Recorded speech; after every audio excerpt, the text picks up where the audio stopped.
Assalomu alaykum anglag'uvchilar. Tövəndə huzurunlarda Qızlarga 100 nəsihət namlıq əsərinin davamı anlatıldı. Qızlarga 100 nəsihət. 31-ci nəsihət. Ay qızım, saxavət özgələrə mənfəət yetküzüş deməkdir. İhsan kişilərə yaxşılıq qilish deməkdir. Saxavət insanların kişilər arasındakı yaxşı nam və yaxşı sifət qaldırışının asasıdır. Cimi adamzat üçün məyli o şax bolsun, qaday bolsun, alim bolsun, bay bolsun, həmmisiga saxavət və ihsandan artıq sifət və fəzilət yoxdur.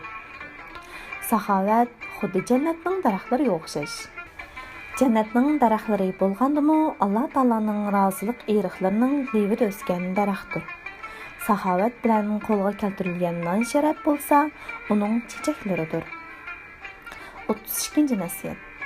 Ay qızım, haya güzellik tarixinin bir şexi. O, insaniyet dünyasının mevcut bulup duruşudaki muhim şərtdir. İnsandan haya kötürülse, hiç kişiden uyalmaydıgan buludu. Cemiyetinin intizamı bozulup, yaxşı resmi qaideler tüyep ketidi. İşlep çıkarış, turmuş işleri vayronchilikqa yuzlandi. İnsafsızlıq əvəzilib, küçüklər acizlarını bozak etib, nimini xalisa şunu qılıdığan buludu. Adalet qanat yaydırılsa, saxtılıqqa orun qalmaz. Adalet havası məmləkətə güzellik bəxş etar. Adalet bir aptır ki, onun nuru bilan qaranğuluq yo'rag'ay. 33-ci nəsihət. Ay qızım, qızlarning yurishtirişi, gap so'zi, nazokatlik, yiqimliq bo'lishi kerak. Ularga ortiqcha harakat, qo'pol silkilishlar yarashmaydi. Nazokat, yiqimliq deganda muloyimlik, ish harakatdagi nozuklik, yumshoqlik tushuniladi. Qattiq so'zlash, qattiq kulish, qo'llarni shiltib, hammani o'ziga qartish qizlarni nazokatdan yiroqlashtiradi. Taraqqiyot, tili yiqimliq, chiroyi gulgun, qiz ayollar o'z oilasining baxt saodati, ota-onasining baxti bo'lib qolmay, o'z elining ko'rikidir. 34-ci nəsihət.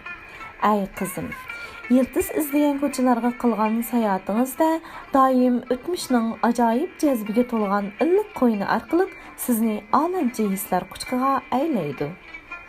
O'tmish ajdodni tonish va uning muqaddas ruhiyatini ilhom va hayotga kuch oladigan avlodlarimizni ko'paytirdi. Shundaqla parlaq kelgusi uchun dadil yo'l ochalaydigan jasoratga ega ilm gigantlarini yetishtirib chiqa oladi. Yıldız izləş daim səmіңizdə bolsun. Yıldız izləş daim səmіңizdə bolsun. Yıldız izləş ruhi daim sizə həmrah bolsun. Şundala siz öz qədrinizni məğrur götürüb, ötmüşə, ötmüş gözüge qarab, keləcəkə ümidvar nəzər daşlab, parlaq gəlgüsünüz üçün, gəlgüsüdəki avlodlarınız üçün texmi kəng zemin hazırlab berələysiniz. 35-ci nəsihət. Ay qızım, siz qayg'u hasrat chekkanda yaxshi bir narsa o'rganing. O'rganish sizni mangu yengilmas o'ringa turg'izadi.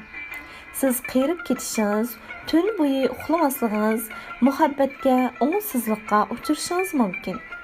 Atrofingizdagi dunyoning bir to'p talvalar tarafidan vayron qilinayotganligini ko'rib turishingiz mumkin. Nomingizning yomon g'arazli kishilar tarafidan bulg'anayotganligidan xabar tepishingiz mumkin. Bu çağda qilishga arziydigan bir ish bor. U bo'lsa-mu o'rganish. Kishilik dunyosining qandoq o'zgarish va uning qandoq o'zgarish sabablarini tadqiq qiling. O'rganish va faqat o'rganishlar ruhingizni mangu qiritmaydi. Sizni mangu yolg'izlik his qildirmaydi. Ruhiy azobdan mangu xalos qiladi.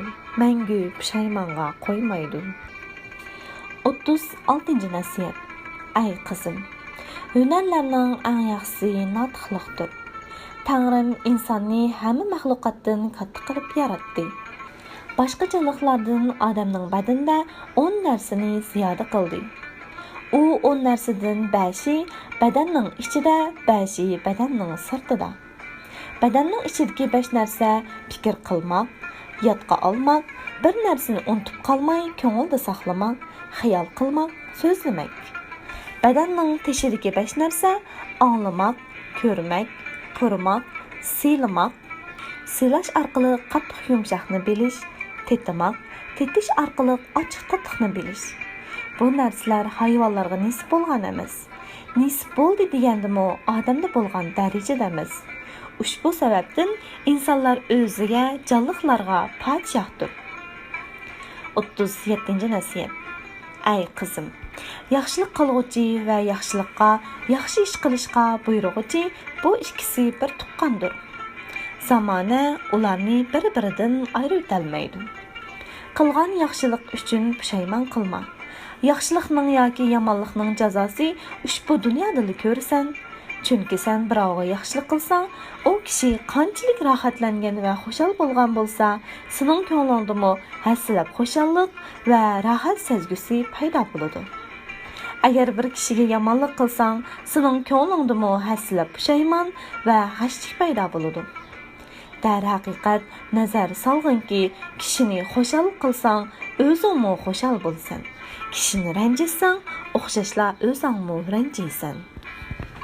38-nasihat. Ay qizim, har qanday odam yaxshilik va yomonlikning mukofotini u jahonga bormasdan ilgari ushbu dunyoda ko'rgisidir.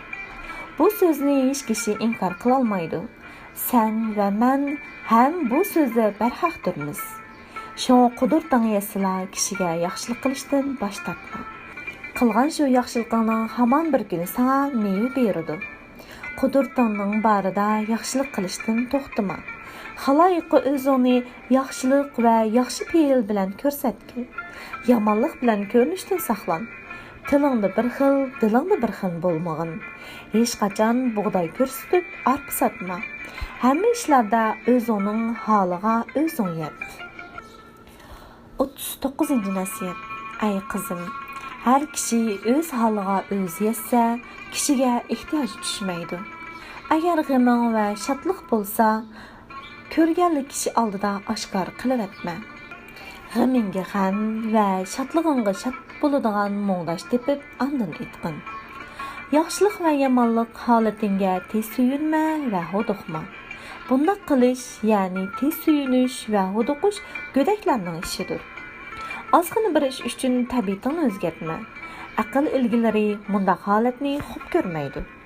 Shuni bilginki, har qanday shodlikning oxirida qayg'usi bo'ladi. Shung uni shodlik deb bilma. Umidsizlikqa duch kelgan vaqtingda umidvor bo'l.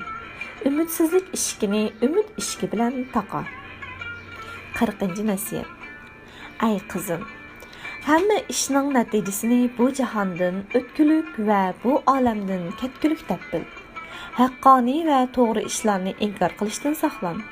Agar kishi sana ochiqlansa, sen uning ochiqini xomushlik bilan pas qil. Ahmoqning so'ziga javob berishdan o'zingni tap va hech kishining amgikini zoya qilma. Xudo rizosi uchun kishilarning hojatini ravo qil. O'z yurtingdagi yeshi cho'ng, qeri kishilarga ko'p izzat qil.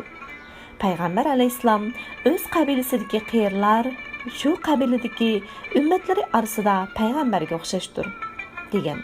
Qerlarning suhbatiga to'la hiris bo'lma. Ularning ayib nuqsonlarini bilib qilishdan saqlana olaysan. Ammo qerlarning hunar fazilatlariga nazar sol. Ayib nuqsonlarga ko'z solma. Kishining ayibiga ko'z solish ayibdir. Bugungi oltishimiz mushada oxirlashdi. Davomi qiziqsangiz, ata musha soat ko'rishaylik.